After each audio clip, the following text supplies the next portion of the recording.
दुनिया की सबसे ताकतवर कुर्सी, अमेरिकी राष्ट्रपति की कुर्सी, और उस कुर्सी पर बैठा एक शख्स डोनाल्ड ट्रंप। एक लंबे समय से यह नाम घिरा हुआ है एक ऐसी फाइल में जिसे पूरी दुनिया एप्स्टीन फाइल्स के नाम से जानती है। और इस फाइल में छिपा है बच्चों के यौन शोषण, सेक्स ट्रैफिकिंग और सत्ता के काले सच की सबसे खौफनाक पहेली। क्या है Epstein files? Jeffrey Epstein America का एक अरबपति फाइनेंसर, लेकिन असली पहचान एक यौन अपराधी जिस पर आरोप है सेक्स ट्रैफिकिंग और न जाने कितनी लड़कियों के साथ यौन शोषण का। एप्स्टीन फाइल्स की सबसे डरावनी बात यह है कि इसमें शामिल हैं बड़े बड़े दिग्गज नाम। प्रिंस एंड्रयू, बिल क्लिंटन, यहां तक कि डोनाल्ड ट्रंप का नाम भी एप्स्टीन फाइल में शामिल है। पुलिस ने फ्लोरिडा के पास बीच में एप्स्टीन के खिलाफ आपराधिक जांच तब शुरू की जब 14 साल की एक लड़की के माता-पिता ने शिकायत दर्ज कराई कि उसने उनकी बेटी को मसाज करने के बदले पैसे दिए थे।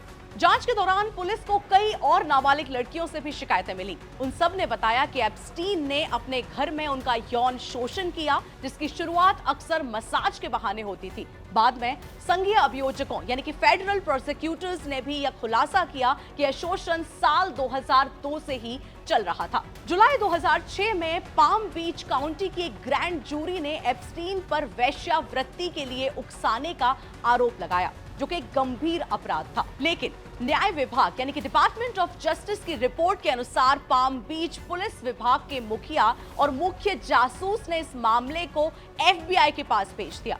उन्होंने यह कहते हुए मामला एफबीआई को सौंपा कि आरोप एप्स्टीन के पूरे व्यवहार को सही से नहीं दर्शाता है। साल 2007 में एक सहायक अमेरिकी अटॉर्नी ने एप्स्टीन के खिलाफ 60 आपराधिक मामलों का एक मसौदा तैयार किया, जिसमें उसके खिलाफ जुटाए गए सबूतों का भी जिक्र था। एप्स्टीन के वकील तत्कालीन अमेरिकी अटॉर्नी एलेक्स अकोस्टा से मिले, यहां तक के विवादास्पद गैर अभियोजन समझौता यानी कि नॉन प्रोसिक्यूशन एग्रीमेंट, जिसमें तय हुआ कि अगर एप्स्टीन 2 सरकारी आरोपों में दोषी ठहराए जाते हैं और जेल की सजा, यौन अपराधी के रूप में पंजीकरण और पीड़ितों को आर्थिक मुआवजा देने के लिए सहमत होते हैं, तो संघीय अभियोजक अपनी जांच को रोक देंगे। साल 2008 में जब 14 साल की बच्ची के माता पिता ने शिकायत की तो एप्स्टीन पकड़ा गया।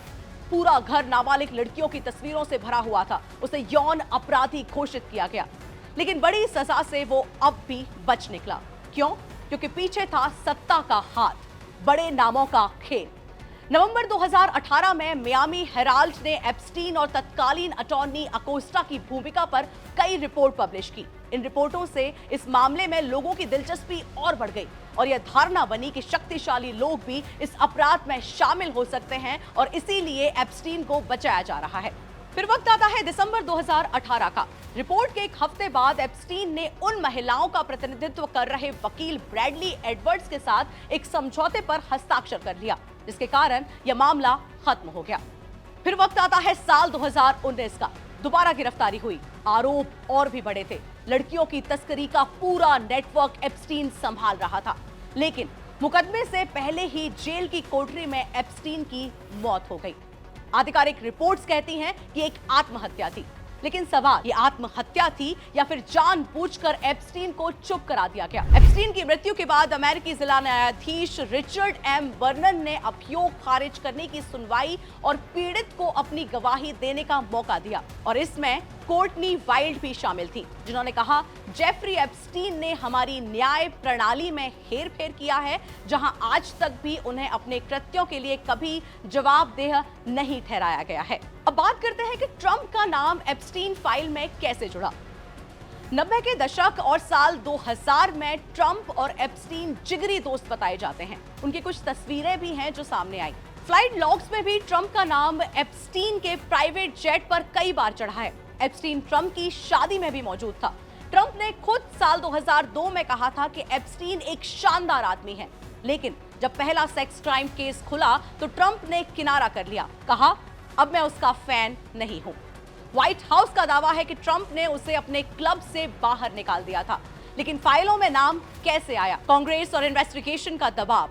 साल 2024 के चुनाव के दौरान ट्रंप ने वादा किया था कि एप्स्टीन फाइल्स को पब्लिक करेंगे, लेकिन अब राष्ट्रपति बनने के बाद कह रहे हैं कि मामला बंद हो चुका है।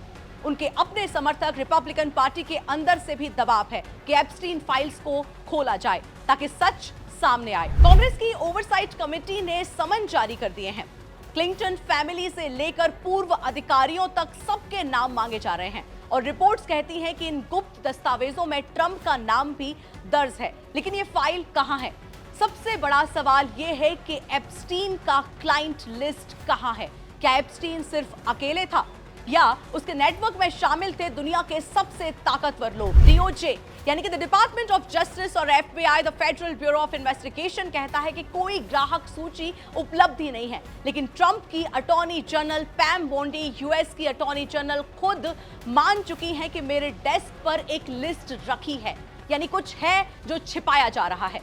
क्या है? आज ट्रंप के लिए ये मामला एक राजनीतिक संकट बन चुका है। मागा मूवमेंट यानी कि make America great again supporters मानते हैं कि सरकार एप्स्टीन की मौत और उसकी फाइलों को छुपा रही है, उसका सच छुपा रही है। लेकिन जब उन्हीं ट्रंप का नाम इस फाइल से जुड़ने लगा तो कहानी पलट गई। अब सवाल उठ रहा है कि क्या डोनाल्ड ट्रंप सच में साफ हैं या फिर एप्स्टीन फाइल्स में छिपा है उनकी काली करतूत का सच। एप्स्टीन फाइल्स कोई साधारण केस नहीं है, यह है सत्ता, सेक्स और स्कैंडल का सबसे काला पन्ना। अब उस पन्ने पर अगर दुनिया के सबसे ताकतवर राष्ट्रपति का नाम लिखा हो तो सवाल और गहरा हो जाता है। ये सवाल तब और तेजी से उठे जब डोनाल्ड ट्रंप ने चुनाव अभियान के दौरान इन सिद्धांतों को जोर शोर से उठाया था। उन्होंने वादा किया था कि सत्ता में आने पर वह इन सवालों के जवाब देंगे।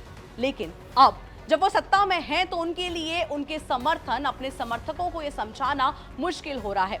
इन सवालों के जवाब देने के लिए अब कुछ बचा ही नहीं है। आप देख रहे थे दैनिक जागरण एक्सप्लेनर, मैं हूं आपके साथ में सुरभि रवानिया।